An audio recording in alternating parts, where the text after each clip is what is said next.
Hello friends, welcome back to my channel and मैं हूँ कोमल। आज हम करेंगे honeydew book class 8 chapter 1 the best Christmas present in the world के working with the text comprehension check हम पहले के एक वीडियो में कर चुके हैं।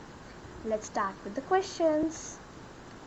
क्वेश्चन नंबर 1 है, for how long do you think Connie had kept Jim's letter? Give reason for your answer. अब आप ये बताओ कि कोनी ने जिम्स का लेटर कब तक रखा होगा, क्यों?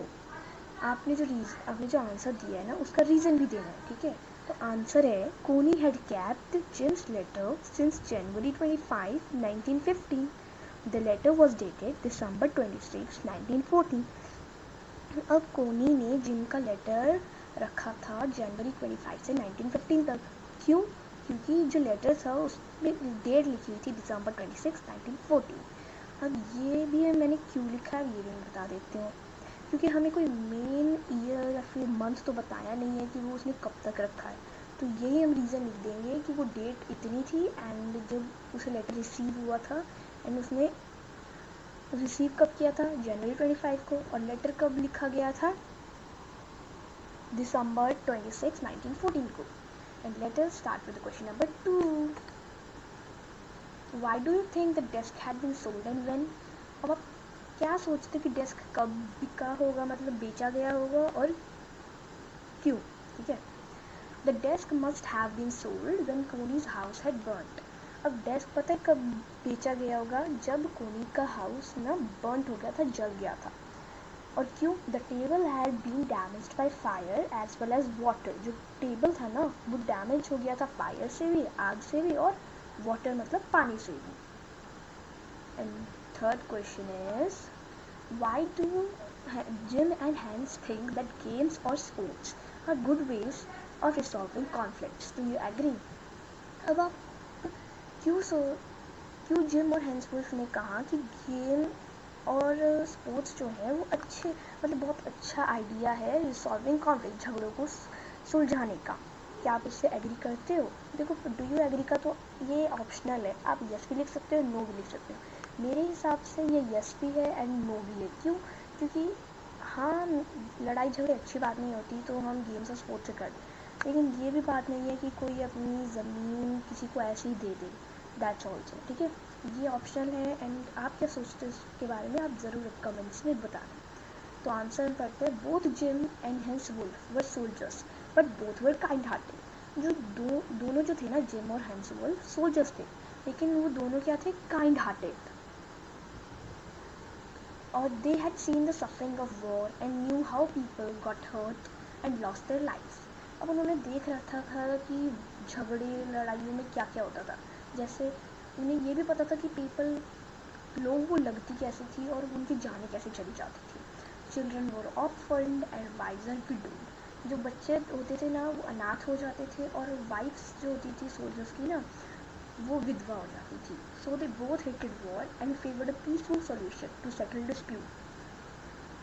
तो वो दोनों ना हेट करते थे, नफरत करते थे वॉर से, और उन्होंने फेवर किया, मतलब पक्ष लिया एक पीसफुल सॉल्यूशन का, एक शांति भरी सॉल्यूशन का, डिस्प्यूट्स क्या हो गए, झगड़ों को सुलझाने के लिए, ठीक है। गेम्स और sports they said were good ways to resolve conflicts. अब उन दोनों ने क्या कहा कि गेम्स और स्पोर्ट्स जो है ना, वो अच्छा आइडिया है झगड़ों को सुलझाने के लिए, ठीक है। एंड डू यू एग्री, वो आप अपने आप लिख लेंगे, ठीक है, यस या फिर नो, वो आपकी चॉइस है, then optional, okay. Question number 4, do you think the soldiers of the two armies are like each other or different from each other? Find the evidence from the story to support the answer. अब आप क्या सोचते कि soldiers जो थे ना दोनों army के, वो एक जैसे थे या फिर अलग थे एक दूसरे से? आपको एविडेंस बताना है स्टोरी से सपोर्ट करके उस आंसर को, ठीक है, सपोर्ट करने के लिए आंसर को। आंसर है, the soldiers were like each other in so many ways. जो सोल्जर्स थे ना, वो एक जैसे, मतलब बहुत सारी वेज में ना एक जैसे ही थे। They hated war and loved peace. दोनों साइड्स के जो सोल्जर्स थे ना, उन्हें नफरत थी वॉर से एंड वो शांति चाहते थे। Both sides of the soldiers felt that they should live and celebrate festivals together and not harm anyone. जो दोनों साइड्स के सोल्जर्स थे ना, वो सोचते थे कि हाँ, हमें जीना चाहिए, हमें लाइव रहना चाहिए एंड हमें फेस्टिवल्स सेलिब्रेट करने चाहिए, साथ में मनाने चाहिए फेस्टिवल्स, और एक दूसरे को हानि नहीं पहुंचानी चाहिए, हार्म नहीं करना चाहिए। और आप एविडेंस क्या लिख सकते हैं, जैसे both side of the soldiers play games together, they had an carol song with each other. ऐसे आप और भी एविडेंस लिख सकते हैं, जैसे उन लोगों ने सॉसेज और मैजिपियन जो एक तरह का केक होता है उसको शेयर किया था, उस तरह आप एविडेंस और लिख सकते हो। एंड मैंने देखा है कि ज़्यादा सर्च किस पे आते हैं, शॉर्ट क्वेश्चन आंसर्स पे। एक्चुअली में ना आपको शॉर्ट कर याद करने से नंबर्स नहीं मिलने वाले, अकॉर्डिंग टू द मार्क्स उससे आपको नंबर्स मिलेंगे। क्वेश्चन 4 मार्क्स का है, आपने शॉर्ट याद कर रखा है, 2 नंबर का ही बनेगा फिर तो इसलिए आपको ना थोड़ा अपने आप भी क्वेश्चन आंसर्स बनाने आने चाहिए। Okay, that's it. And now the question number 5 is mention the various ways in which the British and German soldiers become friends and find things in common in Christmas. अब ये बताओ कि ऐसे कौन से वेज थे जिससे ब्रिटिश एंड जर्मन सोल्जर्स दोस्त बने थे और उनमें क्या था common Christmas day. The British and the German soldiers belong to different camps. जो ब्रिटिश और जर्मन सोल्जर्स थे ना, सिपाही कहते हैं सोल्जर्स को हिंदी में, वो अलग अलग कैंप्स को बिलोंग करते थे। They were enemies in war but had no personal hatred towards each other. वो दोनों साइड्स के जो सोल्जर्स थे ना, वो दुश्मन थे एक दूसरे के वॉर में, लेकिन उनके ना खुद का कोई पर्सनल नफरत नहीं थी एक दूसरे से। ठीक है, like all human being they had similar feelings and desires and they wanted to share the festival spirit of Christmas. और जैसे और इंसान होते हैं ना, ह्यूमन बीइंग्स होते हैं, उनकी तरह उनके अंदर भी सेम टू सेम फीलिंग और सपने थे कि वो, एंड वो ये भी चाहते थे कि वो फेस्टिवल शेयर करें एक दूसरे के साथ। बस क्रिसमस का जो स्पिरिट होता है ना, वो एक दूसरे के साथ शेयर करें। In time of war they got over hearted and play games. अब जब वॉर के समय में ना वो उन्होंने ना नफरत एक साइड में रख दी और वो ओवर हार्टेड हो गए एंड उन्होंने गेम्स खेली एंड सेलिब्रेट किया क्रिसमस को। And our question number 6 is what is Koni's Christmas present, why it is the best Christmas present in the world। अब कोनी का क्रिसमस प्रेजेंट क्या था और ये जो इसको क्रिसमस का प्रेजेंट मिला था ये बेस्ट क्रिसमस प्रेजेंट क्यों था। Connie thought that the author was a late husband Jim. Connie ने सोचा कि जो ऑथर जो उसे मतलब लेटर देने आए थे वो हस्बैंड, उसे लगा कि उसके हस्बैंड जिम है। क्यों लगा, क्योंकि कोनी 101 ईयर्स ओल्ड की हो गई थी, बहुत बूढ़ी हो गई थी, इसलिए उसे वो ऑथर उसका हस्बैंड जिम लगा। So the coming home of Jim was the best Christmas present in the world.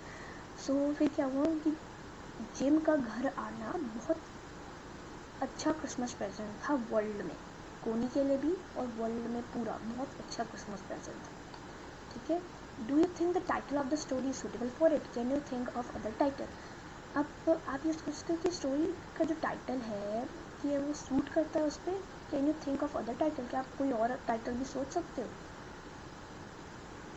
So the title of the story is suitable for it, जो टाइटल है ना स्टोरी का वो सूट करता है। ठीक है, उस पर the more titles can be, और टाइटल्स क्या हो सकते हैं, the mystery of root of death, bringing peace, war and peace etcetera.